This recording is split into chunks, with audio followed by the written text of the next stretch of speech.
மின்வாரிய ஒப்பந்த ஊழியர் உயிரிழந்தால் அரசிடம் நிவாரணத் தொகையை போராட வாங்கி வேண்டி உள்ளதாக தமிழ்நாடு மின் ஊழியர் மத்திய அமைப்பின் பொதுச் செயலாளர் ராஜேந்திரன் தெரிவித்துள்ளார். இது தொடர்பாக அவருடன் நமது செய்தியாளர் வீரகுமார் நடத்திய கலந்துரையாடலை தற்போது பார்க்கலாம்.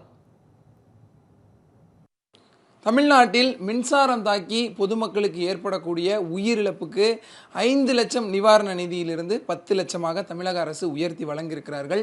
இந்த நிலையில் மின்துறையில் பணிபுரியக்கூடிய ஒப்பந்த ஊழியர்களினுடைய தற்போதைய நிலை என்னவா இருக்குது, அவர்களுக்கு நிவாரணமானது வழங்கவில்லை என ஒரு குற்றச்சாட்டானது எழுந்து வருகிறது. இது தொடர்பாக பேச தமிழ்நாடு மின் ஊழியர் மத்திய அமைப்பின் பொதுச் செயலாளர் ராஜேந்திரன் நம்மோடு இருக்கிறார். அவரிடம் கேட்கலாம். சார் வணக்கம் சார்.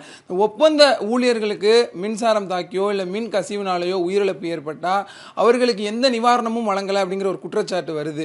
இதற்கான காரணம் என்ன? உங்கள் சங்கங்கள் சார்பில் என்ன சார் வலியுறுத்துறீங்க? தமிழ்நாடு மின்சார வாரியத்தில் 10,000க்கும் மேற்பட்ட ஒப்பந்த ஊழியர்கள் பணியாற்றி வர்றாங்க. இப்போ உயர்த்தின 10 லட்சம் என்பது கடந்த மார்ச் மாதம் தமிழக சட்டமன்றத்தில் அப்போதைய மின்துறை அமைச்சர் தங்கம் தென்னரசு அவர்களால் அறிவிக்கப்பட்டது. மின் விபத்தில் பாதிக்கக்கூடிய பொதுமக்கள் மற்றும் விலங்குகள் இவர்களுக்கான நஷ்டீடாகத்தான் இந்த தொகை என்பது அறிவிக்கப்பட்டிருக்கு. ஆனால் அதே நேரத்தில் மின்சார வாரியத்தில் பணியாற்றுகின்ற ஒப்பந்த தொழிலாளி, ஏன்னா ஒப்பந்த தொழிலாளி இல்லை என்று தான் அரசும் நிர்வாகம் சொல்லிகிட்டே வருது. உண்மையிலே ஒப்பந்த தொழில் தான் இந்த மின்சார வாரியத்தை விநியோக பிரிவை தாங்கி பிடிச்சிட்ருக்கிறாங்க.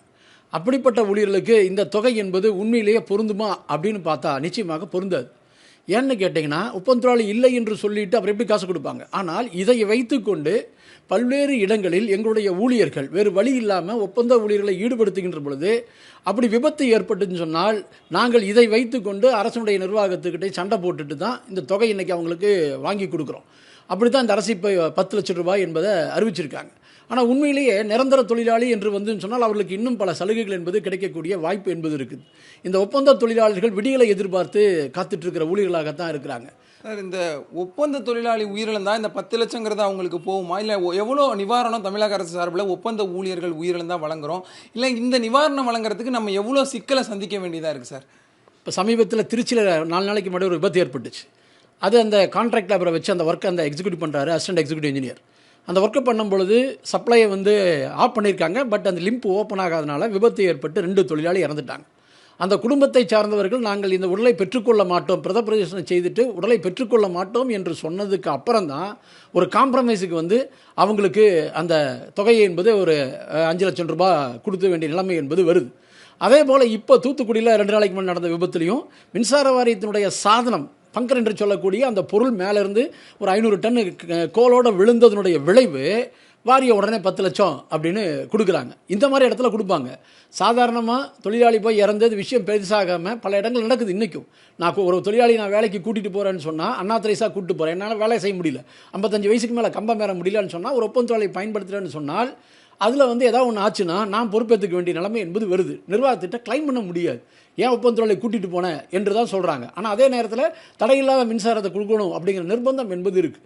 ஸோ ஒப்பந்த தொழிலாளி பாதிக்கிறான்னு சொன்னால் அவனுக்கான அடையாளம் இல்லாமல் அவன் வேலை செய்கிறான் என்பதுதான் எங்களுடைய விஷயம். இதில் கடுமையான போராட்டத்துக்கு அப்புறம் தான் இந்த 5 லட்சமோ இப்போ நாளைக்கு அறிவிக்கக்கூடிய 10 லட்சத்தையோ தொடர்ந்து ஊழியர்கள் பெற வேண்டிய சூழல் என்பது இருக்குது. தமிழ்நாடு மின்துறையில் முக்கிய அங்கமாக வகிக்கும் ஒப்பந்த ஊழியர்கள் விடியலை எதிர்பார்த்து காத்து கொண்டிருப்பதாகவும் ஒப்பந்த ஊழியர்களின் கோரிக்கையை நிறைவேற்றி உரிய நிவாரணத் தொகையை அவர்களுக்கு வழங்கி ஊழியர்களுக்கும் அவரது குடும்பத்திற்கும் விடியலை தமிழக அரசு கொண்டு வர வேண்டும் என தமிழ்நாடு மின் ஊழியர் சங்கத்தின் பொதுச் செயலாளர் ராஜேந்திரன் நம்மிடம் தெரிவித்திருக்கிறார். தமிழ் ஜனம் செய்திகளுக்காக ஒளிப்பதிவாளர் கௌதமுடன் செய்தியாளர் வீரகுமார்.